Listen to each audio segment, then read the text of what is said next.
Hello, good morning. This is Rob from GRAF, and today we're going to be continuing to talk about dairy farming.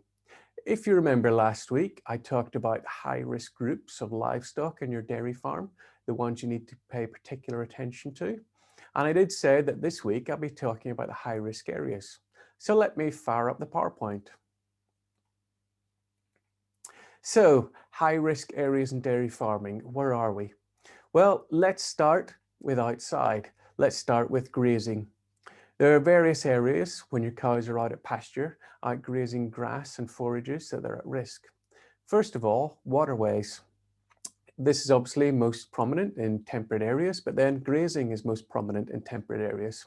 So if you've any rivers flowing through the farm, it's a real issue or potential issue if you've got your cows walking through and having access to that waterway. Two issues I can identify there are, first of all, biosecurity. What potential diseases are coming down that river from neighboring livestock farms that your cattle are picking up? And secondly, the actual grazing beside waterways. Waterways, of course, wet. The grazing behind them and beside them tends to be damp. And as a result, there's a risk of parasites. For instance, liver fluke is quite commonly picked up from cattle grazing damp areas of grassland beside waterways.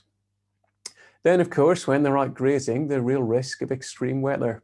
Very hot weather can, of course, cause heat stress and potential sunburn on specifically white cows. And very cold weather can obviously be a real detriment as well. Yeah, this picture isn't dairy cows, but it's the best I could do. And I think that's a pretty good example of extreme weather.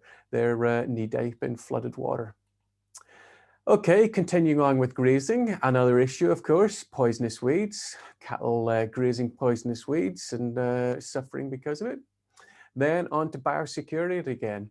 So we talked about infection coming down through waterways, also straight over the neighboring fence. And you can see this picture again of beef cattle where the boundary has been double fenced to make sure that the cattle can't physically touch across the fence, so improving biosecurity. Then grazing the forage or grass itself, potentially trace element deficiencies in the soil, which carries on through the forage and into the livestock. So that's a potential issue there as well. So trace element mineral vitamin deficiencies that the cattle aren't getting from their grazed forage. So let's move towards the housing. Let's start off with slippery concrete. I think we talked last week about fresh calf cows, and they're at real risk of doing the splits on slippery concrete. They often have distended udders because they're freshly calved. And freshly calved cow that does the splits, as we know, often ends up being culled. Cow tracks on the way in from the grazing, if they're gravel tracks or surface tracks, there's a potential for the animals to pick up lameness by standing in sharp stones or other issues or uneven surfaces. And lameness, again, can be a real issue and hinder your productivity and fertility and end up in a higher culling rate. Let's move into the buildings. We talked about how young stock are a real high-risk group, and they are the future of your herd. Again, the housing of young stock, they're the most vulnerable animal. So you need to be sure that your housing is designed and managed very well to ensure the health and vitality of those young animals, so they're the future cows in your milking herd. Let's move on to the actual milking herd then. And if you're using cubicles for housing, properly sized cubicle and properly adjusted neck rails and brisket boards and properly managed cubicle bedding are absolutely crucial to the productivity of your herd. If your cubicles aren't correct, the cows won't lie in them. You can see one here that's not lying in the cubicle. You got potential issues with cystitis. You've got potential lameness issues because the cows won't lie down. They'll stand up. Your productivity will fall. There'll be all sorts of issues. Continuing on with cow housing, a simple one and not a completely high risk, but the head rail needs properly adjusted, otherwise you'll have uncomfortable cows with issues on their necks. Heat stress, these bottom two photographs show two high-risk areas. First of all, when they're feeding at the feed passage, the cows are all bunched up side by side. This is easily overcome by putting in a misting system above the feed rail. Then, the other high-risk area for heat stress is when the cows are in the collecting yard. And you can see in this photograph, this has been overcome by fitting a whole bank of fans to blast the cows and keep them cool.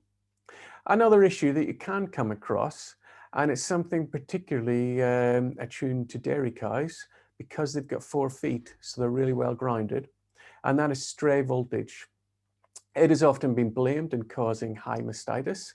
That's probably just indirect though. I don't think there's any evidence that directly links it.